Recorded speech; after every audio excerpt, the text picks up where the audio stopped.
দাদুর কাছ থেকে শোনা একটি ভৌতিক গল্প। শীতের সন্ধ্যায় চারদিকে ঘন কুয়াশা, গ্রামের বাতাসে এক অদ্ভুত শীতলতা।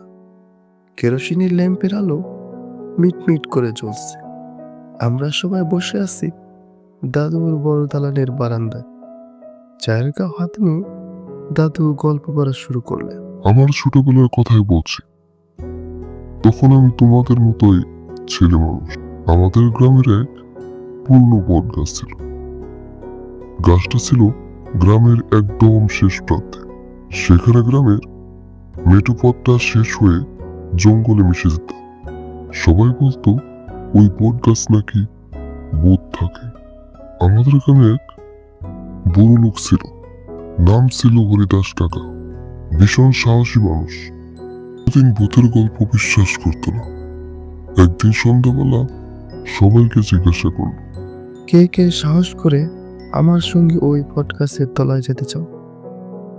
কেউ এগুলো না, আমি প্রমাণ করব ওই সব ভূতের গল্প বাউতাবাজি।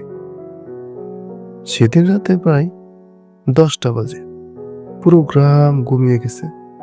হরিদাস কাকা এক হাতে লণ্ঠন আর অন্য হাতে একটা বাঁশ নিয়ে রওনা দিল।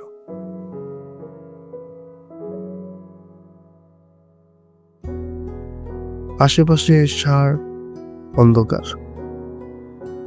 লন্ডনের আলো কাকার কাছে চারপাশে ঘুরে দেখতে লাগলো। হঠাৎ করে এক ভৌতিক আওয়াজ হলো, যেন কেউ গাছের ডাল থেকে নেমে আসছে।